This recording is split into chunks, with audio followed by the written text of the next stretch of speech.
Okay, let me just understand this. So there's a triangle, a stick figure, a snake, a walrus, and the letter 3, or the number 3, I should say. And that's those are the buttons on the dais in front of me. Okay, all right. Well, triangle, walrus, snake. All right, I press 3, walrus, snake, triangle, man, because man is separated from nature by 3 steps. I die? Well, okay, then how was it supposed to be pressed? I mean, triangle, triangle, triangle, man, and then the other 3 were fake. Oh, I see, yes. Bloody brilliant. You're a marvellous GM. Thanks. I'm going to go and play... sort my sock drawer. Thanks. Bye.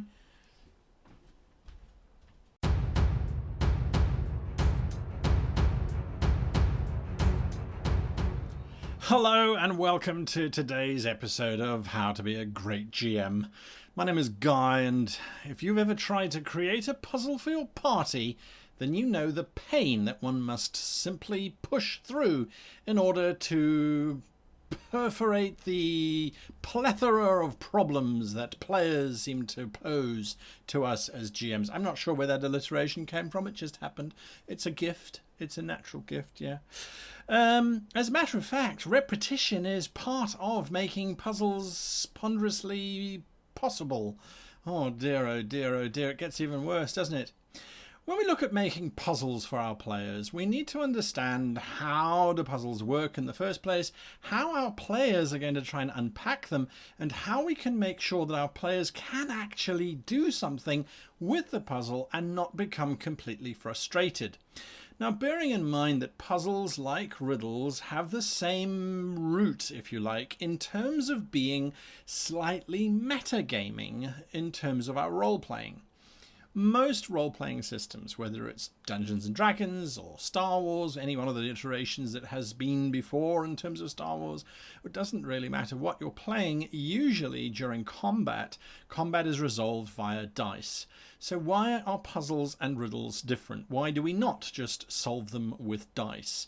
Well, to be perfectly honest with you, my friends would far rather sit around a table trying to overcome the problem that's been posed to them than run around the table trying to stab each other with knives and forks. So there really is a difference, even if it might only appear on the surface to be, well, we roll dice for one, why don't we roll dice for the other? There are times, however, where you must use the dice to help your players. We're going to unpack all of that in today's video. So let's just jump straight into it. So what is a puzzle? Let's begin there. Let's understand what's a puzzle versus a riddle, because I've done videos on riddles before. So a puzzle is not a riddle. This is one of the fundamental things that we need to understand as puzzle designers. So when you're designing a puzzle for your dungeon or for your encounter or for the players to have to overcome in one way, shape or form, you need to understand that the inherent interest of a puzzle is not that they need to figure out that it's a puzzle. I know this sounds strange, but sometimes GMs try to get too cunning, too smart for their own good. And what happens is the players end up going, I didn't even know that we were trying to solve something. I just thought it was a thing. So we need to make sure that whatever we do in terms of a puzzle, that it is something that is very obviously a puzzle. It needs to have puzzle bits. Now again, I know this sounds very strange, but if you give players a bunch of broken pieces of crystal, and the crystal that is in pieces, it doesn't look like any particular shape. However, there is a giant door in front of them, and there's a lock which has a very specific shape, but it can only be built with putting the crystals in the right order and in the right sequence. Well, it's now a puzzle. It's not a case of, here's a bunch of crystals, what do you do? There's no door, there's no hint that you have to even put them together. It's just crystals. So you have to be very, very clear. When the players encounter a puzzle, it's labelled puzzle. That's point number one. It is also a sequence. A puzzle is there for a reason. Now, it could be to test the mental capacity of the characters. Usually that's what riddles do. So puzzles are oftentimes there as barriers to entry. They restrict. You may not go any further unless you figure out this puzzle. If you figure it out incorrectly, you're going to die. That's the usual threat of a puzzle. Or the box. You want to get inside the box? Sure. Figure out how the puzzle works. Whether you want to slide this left, move that right, do whatever the case might be. There are various ways in which puzzles express themselves, but generally it is to keep something inside safe from outside. And it's only if you know the puzzle combination that they will work. Now, there are times when puzzles are simply there to cause something to happen. Sure, the Stargate is a great example of a recurring puzzle that frequently thwarts our intrepid heroes. They need to know the gate number. The puzzle is punch in the gate coordinates. There's 6 of them, or 7 if you watched Atlantis. Punch in the coordinates and it will open up.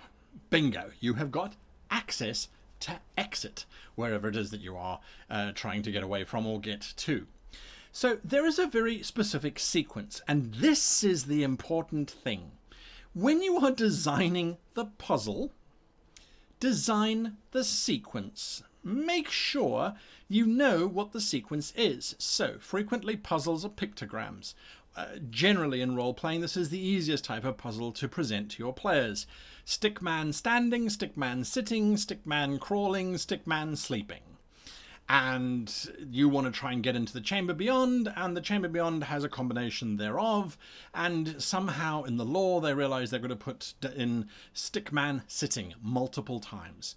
You need to have written down what the final sequence is.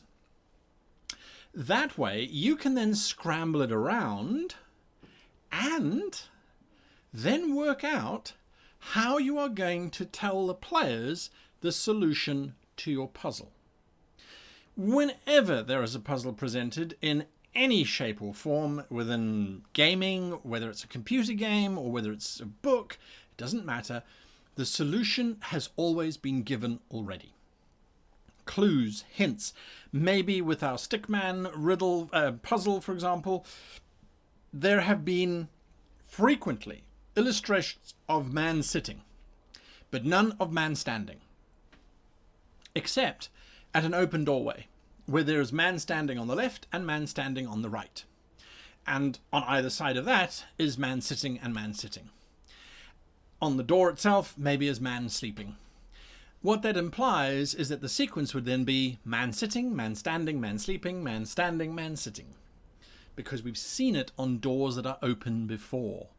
So if we then do the same thing, this door should now open. In other words, you need to know the sequence that works, and you need to know the solution that works. By randomly punching in stuff, that shouldn't work, because it's usually fixed parameters. Unlike a riddle, which is open to the world, and therefore should be open to interpretations in terms of solutions, puzzles should work. There should be a logical flow to it that can be extrapolated based on the clues that you have given your players beforehand. That's the key. You have given your players beforehand. At your own peril, do not show them how to finish off this puzzle, because they will get very, very frustrated. So that's what puzzles are. Now let's have a look at how do we design them. Well, we have unpacked to a certain degree where we expect puzzles to be, keeping people out or preventing something from happening which we want. So the purpose of a puzzle is, quite frankly, to slow the party down, to give you as the game master an opportunity to breathe and to smile, to sweat if you haven't given them the clues, because they will beat you up if that's the case. But also, a puzzle is there to make the players work as a team sometimes. Can also fracture a group quite easily. I've often seen players get together, they go, oh, let's try and solve this puzzle, and only one or two of them are actual puzzle breakers. The rest are like, oh, it's too hard, I can't figure it out. Whatever, you fix it. I'm just going to press random buttons, and if I die, I die, so be it. So we need to make sure that we take into account designing puzzles for people who are like that. The whatever, if I die, I don't care. So the purpose of the puzzle then must always be to keep people out. Does this mean that there is no other way to get in? There is no other solution that will work? Let's go back to the Stargate analogy, for example. In Stargate, they punch in 6 different locations, and if the location is valid, if the puzzle has been put together in the right pieces, it opens a portal to that world, and you step through the portal, and bingo, you are now transported to that world. It's a great mechanic for moving around the planets, and in this case, the galaxies, very quickly. If you punch in a code for a planet that doesn't exist, the portal doesn't open up. You don't die, you don't get electrocuted, sometimes an alarm is set off, but generally speaking, that's about it. There's just no function. On the other hand, a puzzle that's designed to keep you out of a tomb, if you punch in the wrong code, you may very well end up with bolts being fired at you. Some kind of warning. Now, here's the thing, and you're going to see we're going to come to this a little bit later on in Testable, but puzzles are meant to be solved. And as a thinking ape, we like to test stuff. But we don't know how to test stuff until we've kind of unpacked what it is. So how do we unpack what it is? Well, we need to think of the look. We know the purpose. The purpose is to keep them out of this room. It is to open up a gate. It is to open the box, whatever your design is. The look is important because the look is going to determine how we interact with the puzzle. Is it a series of runes that we can depress? Okay, we now know we need to depress them in a sequence. Our little human brains go, aha, we can push button. We push button until it opens. The alternative could be that it's blocks that need to be arranged in a specific order. It could be pipes that need to be turned so that they create a single flow. It could be any number of things that you come up with. It doesn't really matter. However, it should only be one thing. Very seldom will puzzles have, well, you must push the buttons, then you have to perform a ritual and run around the table 5 times. No, that's not how it works. Usually, and safely, it's you push the buttons, you solve the problem. The puzzle is done. So the look determines how our players are going to try and solve this thing. If it's moving blocks around, they're going to see how those blocks can move. If it's aligning laser beams into specific points, they're going to see what the motion is of that laser. How far and how around can it go, and can it bounce off mirrors and those kinds of things. So they're going to start to understand how they can interact with this puzzle by the way it looks. So it's important for you to determine beforehand how does it look. Now it's also important for you to then to worry about anachronistic things. Anachronisms are things that exist in modern day times, but which didn't necessarily exist in olden day times. So we're talking about, let's say, a digital interface in the pyramids of Giza. It kind of didn't happen. On the other hand, a sandglass certainly would. So a digital clock doesn't make sense, but a sandglass does. The idea of women's equality in medieval time shouldn't be there. That's an anachronistic thing. It's a modern day thinking that everybody is equal, and rightly so. In the past, however, that wasn't the case. So when you're designing the look of your puzzle, make sure that it fits within the genre that you're playing, within the style that you're playing in. Fantasy and science fiction, sometimes they work together very well. Sometimes they can just cross borders very easily. The Stargate, for example, it's just runes being attached. They do short circuit the dais, the DHD, the dial home device. They do short circuit it from time to time. And of course, that is something that you wouldn't necessarily have in a fantasy environment. But perhaps there's magic being drawn from the rocks nearby, or however you want to play it out. Once you've identified the look, you then need to identify how it can be tested. And this is the important part, because this is where the players are either going to get invested in the puzzle or not. Now, if it is testable and they can press blocks in, great. Okay, Combination number 1. What happens? Everybody dies. Like the Sphinx's Riddle, where laser beams shoot out and kill you if you get the wrong answer. Oh dear, oh dear, oh dear. Who's going to try that? Who's going to go, okay, randomly, bum, bum, bum, bum. Oh, I screwed up. Bye. No, no one is going to want to do that. That's not a fun puzzle. However, if I go sitting man, standing man, sleeping man, what happens? There's a rumble. Okay, there's a rumbling. Okay, watch out, watch out, watch out. And whoop. There we go. Ha. Dodge that one. Okay, so it fires a bolt out of that wall. Right, okay. Whew. Or, oh, it got me. Oh, all right. No, that's not a problem. I survived. Okay, we've got to be careful now. Standing man, sleeping man. No? Oh, good. Oh, come on that side now. That's very funny. I'm still okay. So the idea about making puzzles testable is that it isn't instant death. It's warned, it's impending, it's small amounts so that they can just test their way through if they really want to. But it is significant enough that it is going to cause them grief if they don't resolve it fairly quickly. So there's a certain amount of pressure that you want to put on them to solve it, but at the same time, back off a little bit, let them have some fun exploring this thing. And then the solution, you have to design the solution. As I said before, you need to know the sequence. You need to know this is the puzzle, this is how it's going to get done. The arms of the statue need to be rotated upwards rather than downwards, because upwards is the religious symbol for the god to allow you access to heaven. And when you do that, the doors open up and then you can walk into the golden chamber. If the arms are down, it symbolizes that you're going to hell, and so you drop down into hell. There's a pit that opens up, you take some damage, and there's some stairs that come up again, because we want our people to test. Okay, so what if the players don't get the solution? What if they sit there and they go, what's this? Don't know. Just, I give up. That's when it's time to start using those rolls. All right. Okay, so you've looked at the sleeping man, lying man, and you've wandered all around. You've seen hieroglyphics of sitting man, standing man, lying down man on a door that's now open, standing man, sitting man. You've seen those all over the tomb, and you sure you don't know what the combination is to open this door? No? Okay.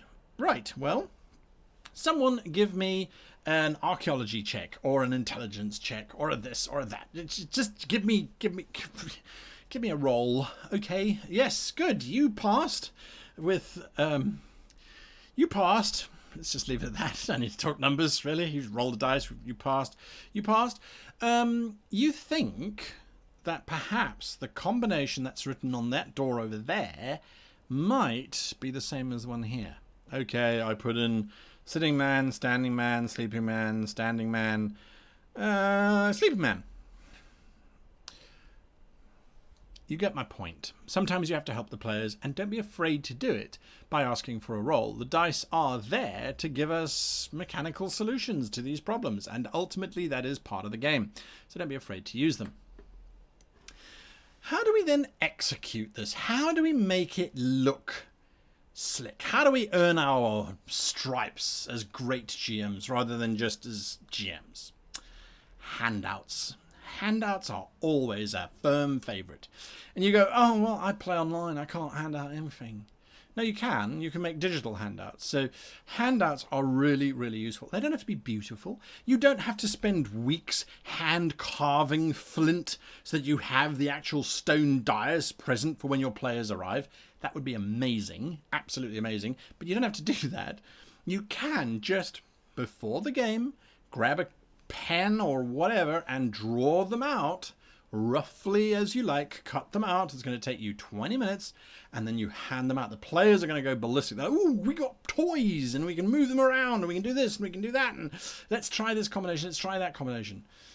So there is definitely value in a handout. There's nothing better than seeing the puzzle, because, and I think this is one of the reasons why Unlike combat, unlike, say, verbal interplay, social dynamic kind of role-playing, when it comes down to puzzles, it really is us in the real world trying to solve something in the real space. So when you give me real props to then work with, my whole experience becomes very, very, very visceral.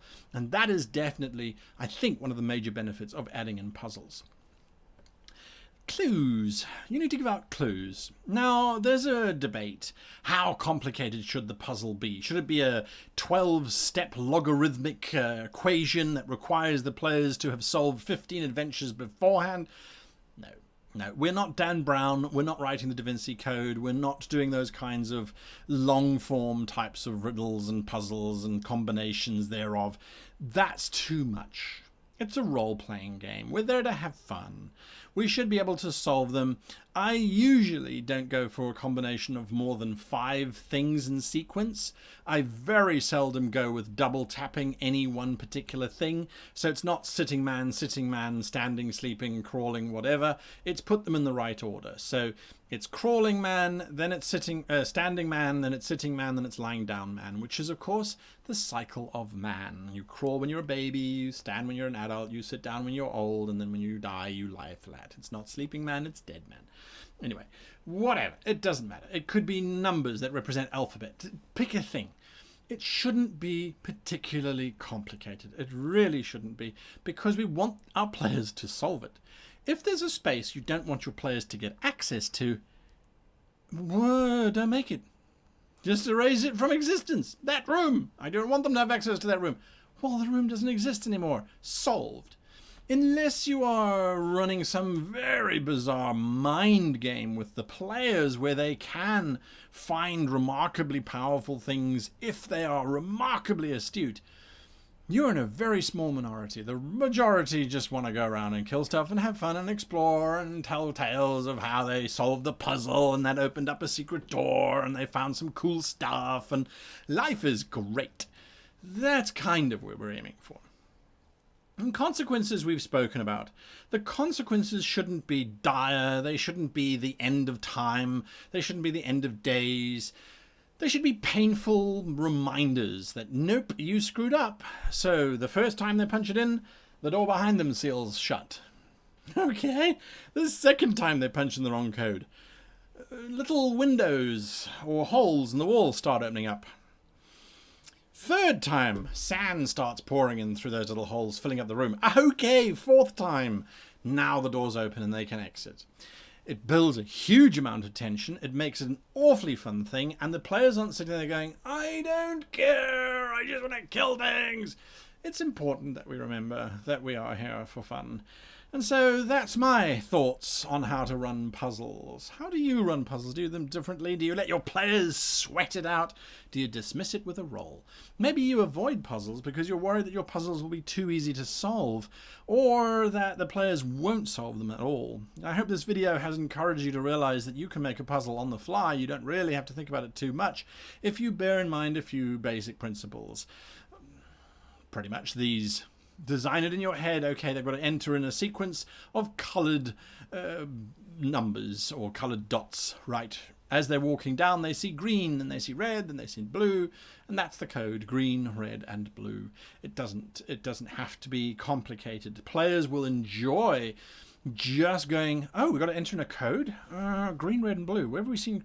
We saw green, red, and the blue in the passage. I go back to the passage. I just check. Yes, it's green, red, blue. Okay, green, red, blue. Yay, we are geniuses! We solved the puzzle! Wahaha! Very seldom will players sit back and go, well, that was lame. You're a terrible GM.